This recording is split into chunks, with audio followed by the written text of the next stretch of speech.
shirt says. Norse horse. Alright, we're doing the review for God of War for the PS4. I'm gonna go ahead and hit you guys with the headline. I'm gonna tell you how it felt right off the rip. It's the game of the year so far. It's the best game to come out for any console across the board for this year. Will it be the game of the year at the end of the year? I'm not too sure. I don't know. We still have Spider-Man. We still have Red Dead. We still have a bunch of games coming out for the rest of the year and stuff that we don't even know yet. E3 is 2 months away, so something could be dropped on us between then, so that'll take the throne. But as of right now, it is the game of the year. 10 out of 10. It doesn't get any better than that. I don't really give out 10s a lot. I rarely do. The last game that I gave a 10 to was Zelda Breath of the Wild, and that ended up winning Game of the Year in my eyes. So, I do believe that this game is one of the best. I do believe it's one of the most beautiful games. One of the most underrated things that people don't really talk about when they talk about this game is the music. I feel like it has one of the best scores that I've heard in a very, very long time. I think the last score that had such an impact like this for me was Skyrim and The Last of Us.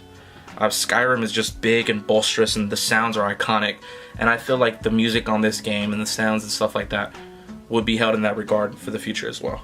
So I think that's going to be one of those things. It's been done by Bear McCreary, and if you don't know who Bear McCreary is, he is the guy who was in charge of doing the music for Walking Dead. He's done like an episode of like Black Mirror, Battlestar Galactica, Agents of S.H.I.E.L.D., things like that.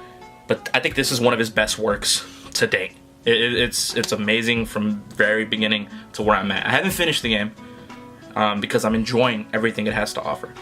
And it's one of those things where you do the side missions and you do all this stuff, and it enriches the experience. It's not just because, oh, I want to finish it, oh, I want to do this, oh, I want to do... No, it's one of those things where the side missions, they also enrich your experience. You learn about the world, you learn about your family, you learn about everything that's going on by doing the side missions as well, alongside, you know, the storyline. It's beautiful. It's gorgeous. I have it on a 65-inch 4K television running on the PS4 Pro. There's times that I forget where I'm playing a video game and I feel like I'm watching a movie, and I just kind of forget and I'm just left like dumbfounded. But it is a beautiful game. It is. Mechanics are amazing. You know, you no longer have the Chains of Olympus and all that stuff. You have the Leviathan axe, which it kind of works a little bit the way Thor's hammer works from, you know, watching the Avengers and the Thor movies. You know, he like throws it, can recall it. It's one of those things where he could do that as well. You could upgrade it with time and things of that nature. It's awesome. It just feels great, sounds great, and all that. You know, I'm a huge fan of Greek mythology because my name derives from Greek mythology to a certain extent.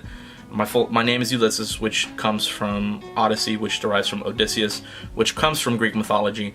So I'm really interested into Greek mythology.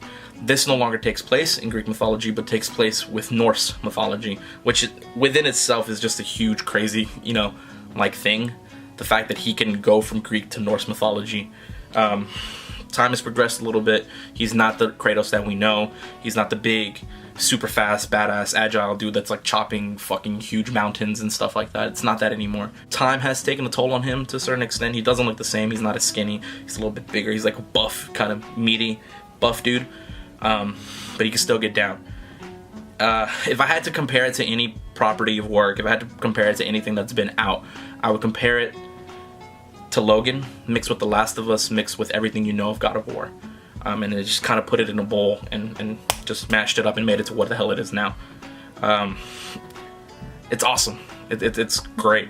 You know, Kratos is not the same guy that he used to be. He from what we've known, he has always been this monster of rage, this monster that's always wanted to kill, this monster that's always just been ready to unleash. You know, he's not that anymore. He's a father now. I mean, he was a father before, but now his son is here, and he's living this life where he kind of wants to shield him from that life. He's teaching him the way to grow up and things of that nature, and as you progress through the story, you learn with them, you know, their past, and you learn about Atreus, who is a great character. He's a great complimentary character. You're learning about him, and you fall in love with the kid. You fall in love with Kratos again, differently. You know, you see the pain in his eyes. You see what he's been going through, and you feel. And I think that's something that God of War never really did. God of War never really made you feel empathy towards the character to this extent. And I feel like now you're like, damn, you know, you find yourself saying, wow, you find yourself wanting to know more about the character, and this does it magically. It's an experience, and I recommend it to everybody. If you have yet to make the jump to the new consoles, or if you're debating on buying a PS4, I recommend you get it now. Get a PS4 Pro if you can. If you're thinking about getting a 4K TV, there's a bunch of deals on them. Get them now if you want. But this is if you're debating on getting a PS4, this is the game to make you do that. I have all 3 consoles, and I can tell you hands down, this is the best game that has been released this year. And it will for sure be in the top 3 or 4 by the end of the year, if not number 1. I recommend it for everybody. Like I said, 10 out of 10. You know, just go in there knowing it's not what it used to be. It's a reboot.